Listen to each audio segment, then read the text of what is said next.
We bring in Crystal Kadakia, another Gen Z leader. Welcome, Crystal. How are you doing today? Doing good. How are you, Pranav? I'm doing good as well. Let me introduce you. Crystal Kadakia is a two-time TEDx speaker, author, and consultant on millennials in the modern workplace. Her company, Invati Consulting, champions what she calls talent-driven organization design to modernize the workplace through speaking, training, and consulting solutions. Crystal led multiple multi-million-dollar projects as a chemical engineer at Procter & Gamble.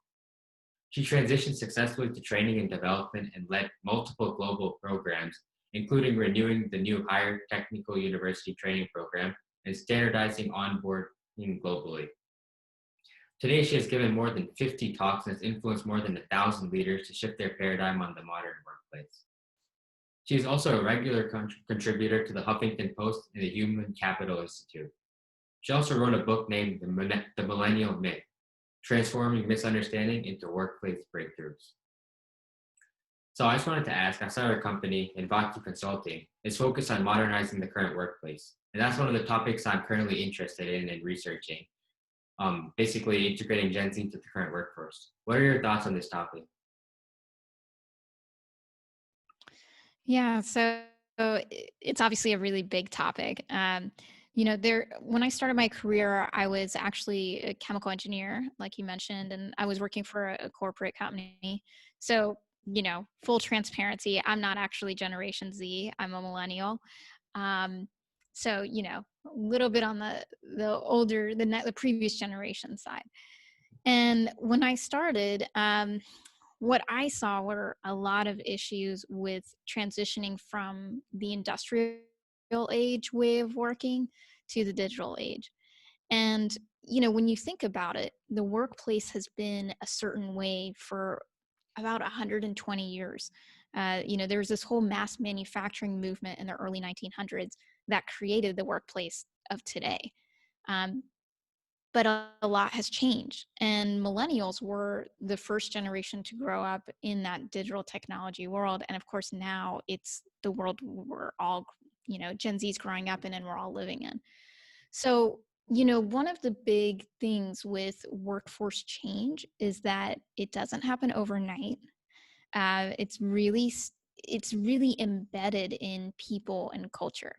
So it's not just generations that we're thinking about, but we're thinking about people and psychologically how we hold on to things that we're really comfortable with and ideas we're comfortable with.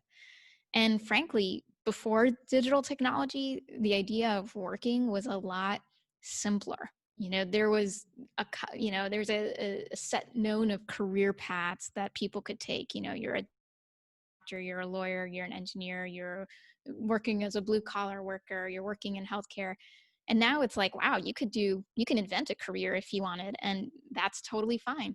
And like the idea of working was very kind of rigid, right? You had your hours, you had your location. All of that has become a lot more ambiguous now. So part of it is generational, in that generational expectations are changing, but part of it is just that the entire workplace has changed, and we just haven't really, the world has changed and the workplace hasn't necessarily caught up. Yeah, it makes a lot of sense. And what do you think what do you think is the biggest difference between Gen Z and millennials, you being a millennial yourself? Yeah, that's a really good question.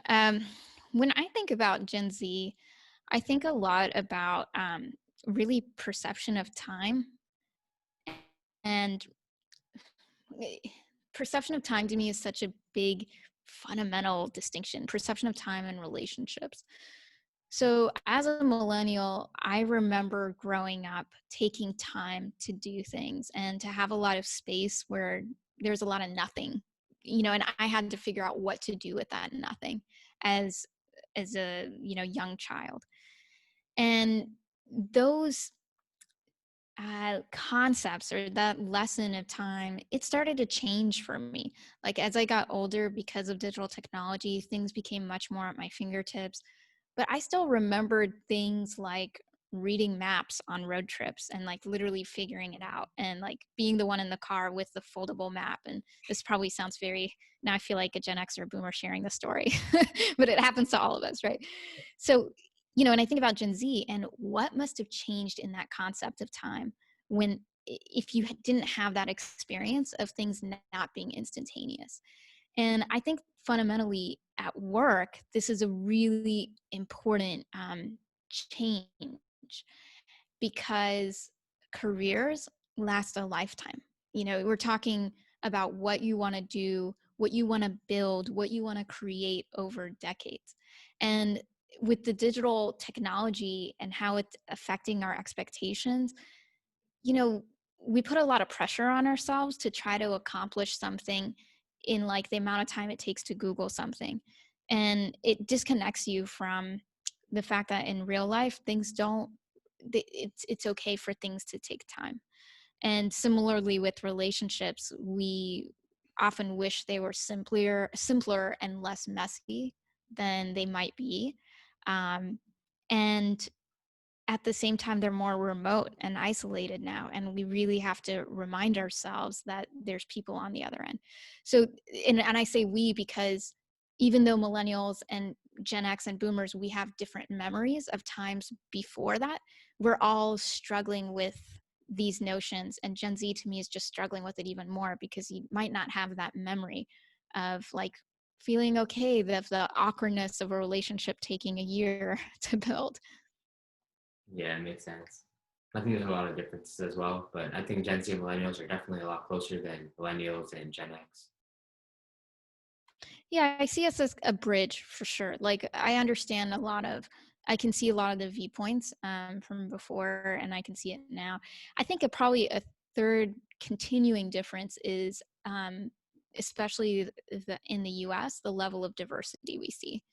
So, I mean, in my generation, 60% of millennials were Caucasian, 40% were minorities.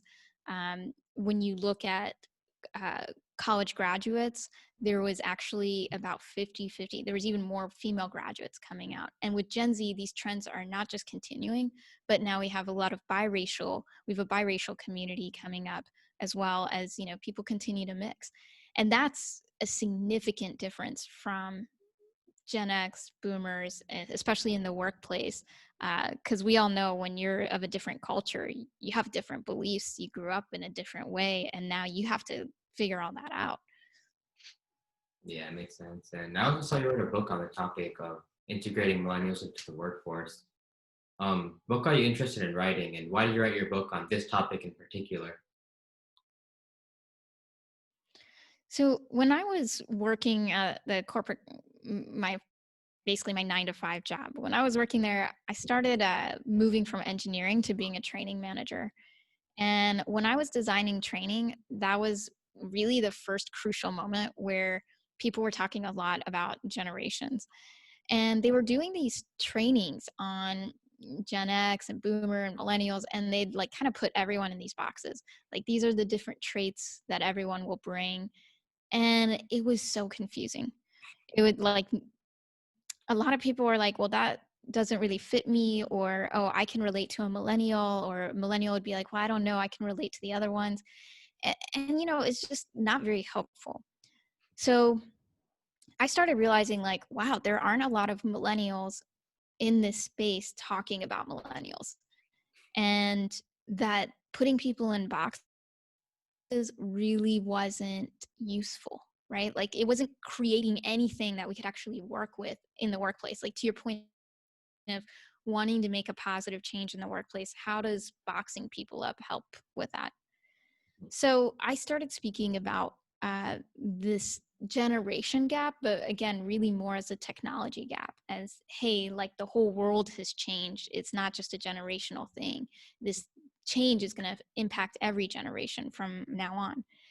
And ultimately, after about 4 years of speaking on this topic, uh, someone told me like, wow, you really should write a book about this. And they were a really great mentor of mine. And she was like, put together a proposal and I'll send it to my publisher. And I was like, oh, okay. So, we worked on it, and They were like, we get 3 proposals a month for books about millennials, but this is the only one we're going to publish. Like, it just stood out. And that's because I really wasn't talking about it from this stereotypical lens. My whole point in the book is to talk about what can we learn from all generations, like what's valuable, what's possible with each perspective everyone's bringing, and what would it look like if we reimagined a workplace where we were taking into account what's good about Gen Z, what's good about millennials, what's good about Gen Xers, and like what's relevant in the reality we live in. And so it's just much more of a bridging book than a dividing book, and a much more future of work oriented book. So I really just wanted to change the conversation. Like, that's a very long way of answering your question, but I really just wanted to change the conversation. It really frustrates me when people show up somewhere and other people are already presuming that they're not as valuable as they might be. Like the prejudgments or misconceptions that really kind of bring your potential down when you haven't even spoken a word. Those kinds of things were really, really bothering me. And that bothers me whether it's generations or, you know, if we're talking other diversity characteristics. I feel like everybody matters, right? And everyone should have a chance to bring their voice, and then be, you know, everyone's going to judge no matter what, but, you know, like, got to take all those assumptions out of the way and at least give the person a chance to be before, uh, you know, writing them off. Yeah, exactly. That makes a lot of sense. I can relate too because everyone's always talking about Gen Z from an outside perspective and thinking that they're really hard to communicate with, really hard to deal with, but they don't hear any perspectives from Gen Z people themselves. That makes a lot of sense. And And look, at the end of the day, Gen Z, like, you know, people will say those kinds of things, but we can't imagine the kinds of problems that are going on in Gen Z lives. And we also can't say that the Gen Z experience is the same just because you're in the same generation.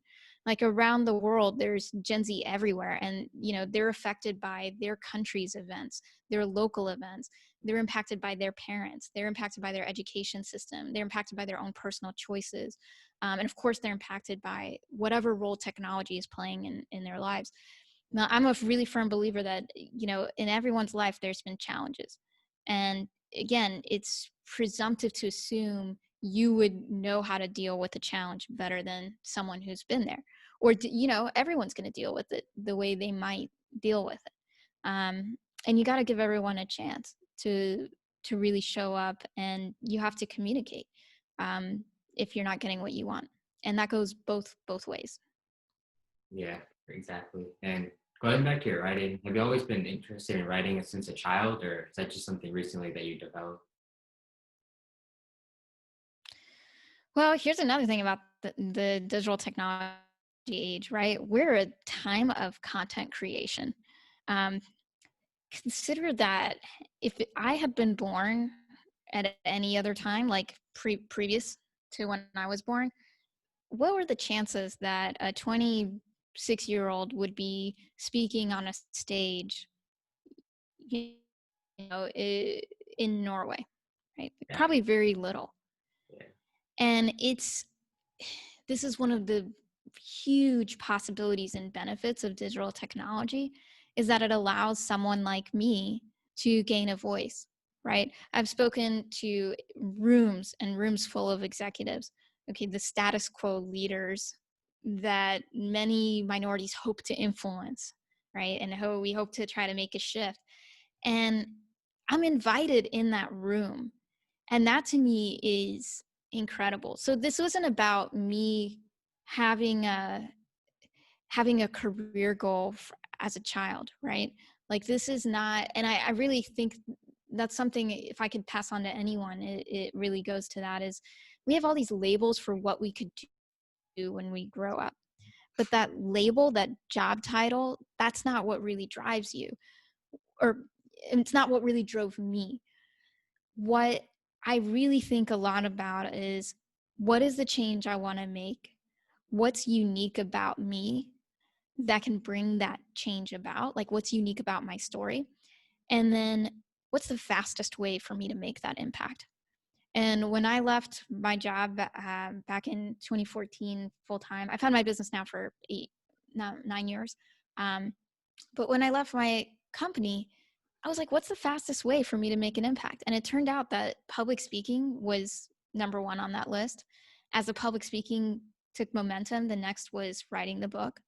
And all of this was so I could gain the credibility to solve those problems. And my dream is this consulting piece, because I get to work on new problems all the time, and I get to really try to create the change, not just talk about it, right? So talking and writing, it creates a perspective out there in the world, but doing is what makes the difference. Yeah. So, you know, I never knew how my voice might get out in the world, but what I knew was I want to see this change happen. And I feel like I have a unique perspective based on what I've been through that people might be interested in. And I think we each have that perspective based on our own experiences. If we take the time to really like cultivate and reflect on what it is that's really unique about me, about the things that I've been through that someone else hasn't. And, well, what has that given me that I wouldn't have had otherwise? Yeah, exactly. And you also spoke on TEDx twice, and that shows that you're a good public speaker in general. But there's a lot of people around me that have many great thoughts, or they're just really smart in general, but they have stage fright. They don't know which platform they can present on. What's your advice to people like that? When I did my first TEDx talk, I applied just because I was new in town and I was looking for opportunities to speak, and I saw that they were looking for a speaker. I'd only given 2 other talks before then. So this is something kind of unique about me, I guess, is whenever I do something, I like dive into the deep end. I don't slowly ramp up. I was like, okay, I've given 2 talks. I'm ready to give a TEDx talk. Let me apply and see what happens.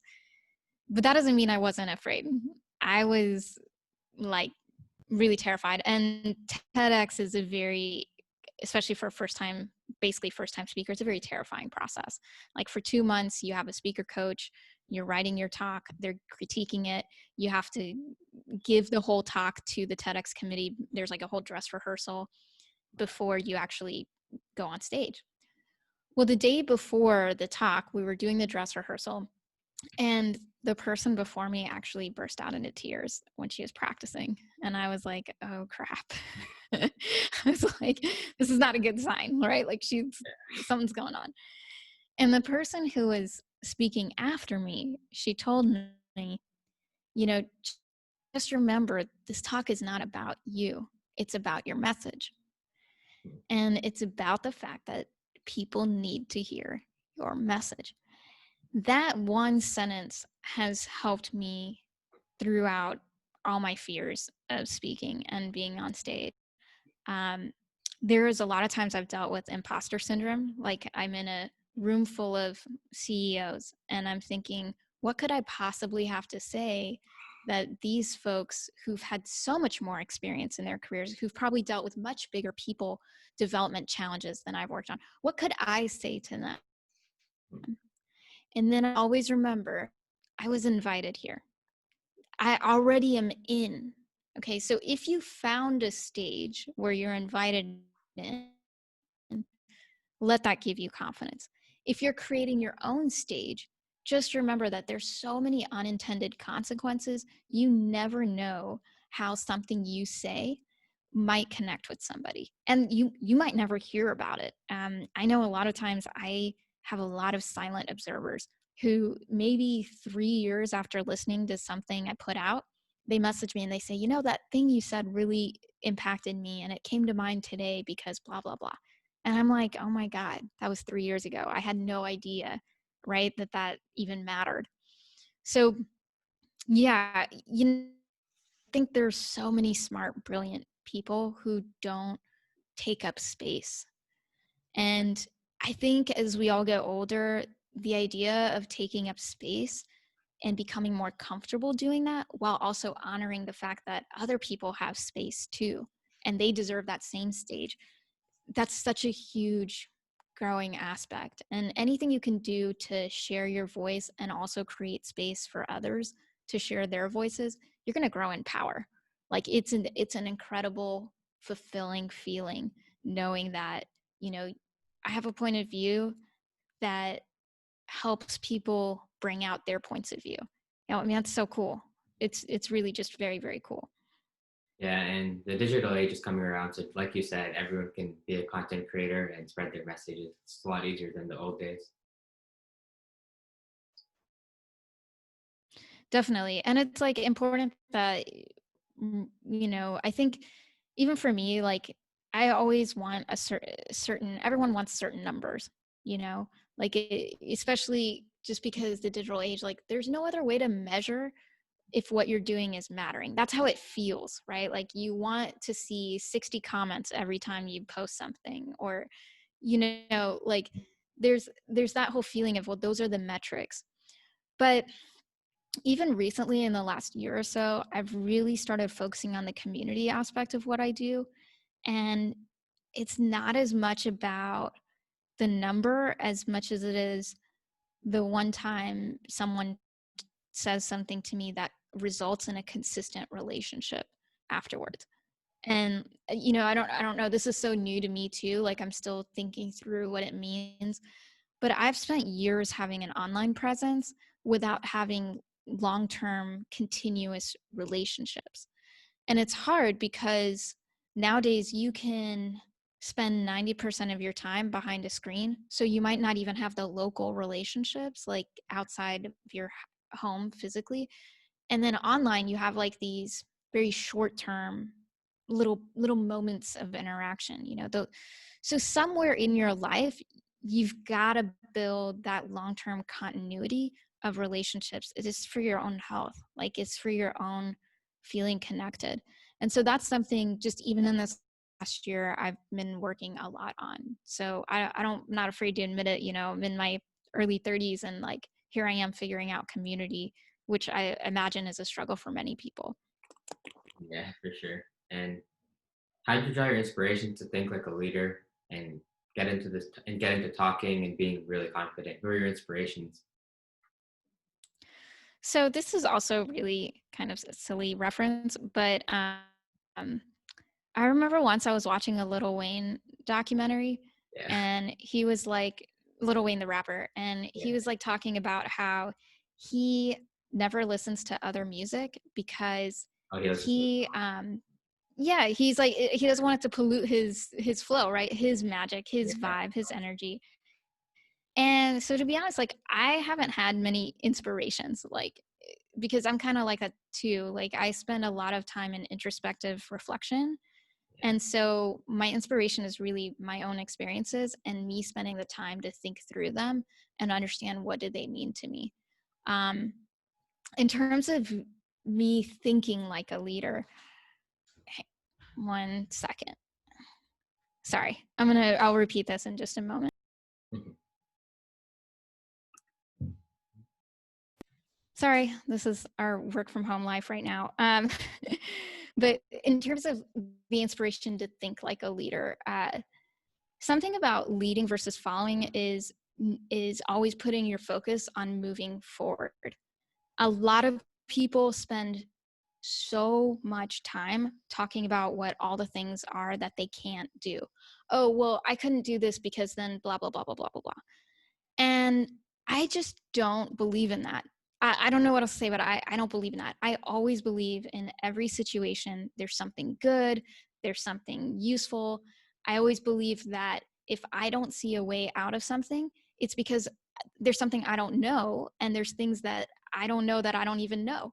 So let me go and introspectively reflect, figure out what my blind spots are, go talk to other people, figure out someone on this planet has figured out the thing you're trying to overcome. Like it's just somebody has. So if I get stuck in this idea of what I can't do, you're never going to make progress. You're never going to lead anything because leaders don't get stuck in the same place. So I always believe there's a way, and I design whatever that way is going to be. I negotiated a location free role. I did that for a while. I built this whole business, and like this was, like I said, 9 years ago.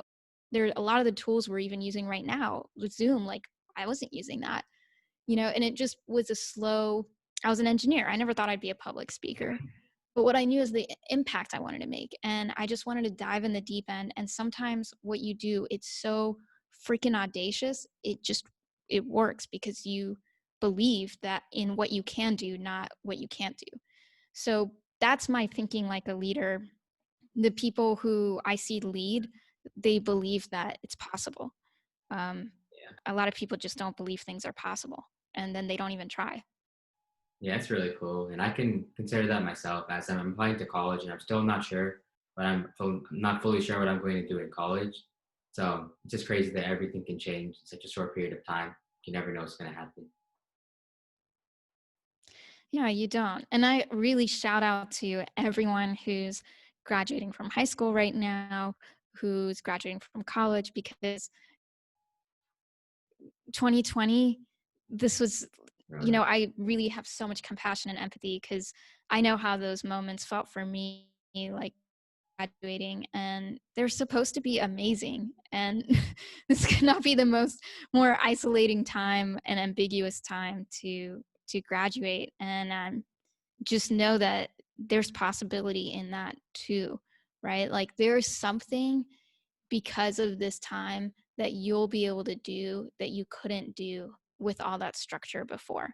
So for example, maybe there was a lot of pressure in your life to go and start the next step, and maybe you didn't know why you're starting the next step, and maybe all of this weird ambiguity gives you time to be like, oh my God, I don't know what to do in this nothing. And you learn something about yourself that maybe someone else might learn after they get the degree, after they're 28 and they realize they hate their job. Like you might actually figure out more of this now because you decide, wow, I want to talk to like 60 people in the next 3 months just to learn what they do. And again, like you figure out what you can do versus what you can't. Yeah, exactly. It's a really cool thing. And do you have any message you'd like to share? Any final message you'd like to share with the Gen Z community?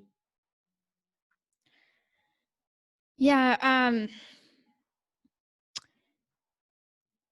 As a millennial, I've heard a lot of the stereotypes. And every time I heard the stereotypes, I also met people older than me who were advocates.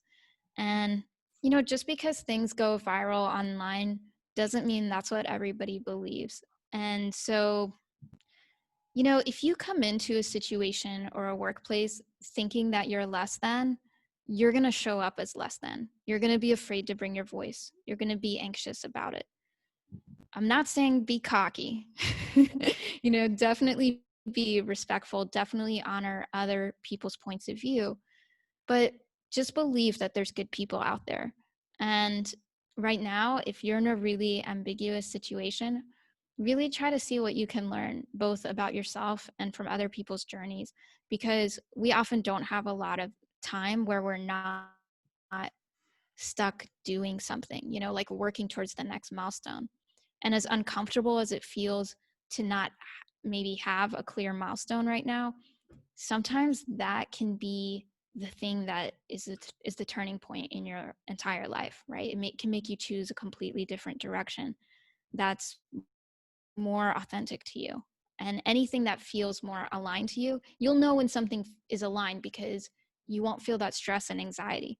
And when things are aligned, it's like all the things you used to obsess about, you're suddenly not obsessing about, and you literally feel so much more energy. Like you just don't feel tired. If you're not feeling like that right now about your choices in life, think about your choices in life. This is not just one message. Sorry, now I'm giving you my whole Yeah, probably no. graduation speech of wear sunscreen, but just, I guess, think about what's possible and believe that other people believe in you, and look out for those advocates, because for every naysayer, there's always those advocates too. Yeah, exactly. That's a great message. And thank you for the great discussion today. Thanks, Pranav. Thanks for doing this. Yeah, thank you. 1 second. Let me end the recording.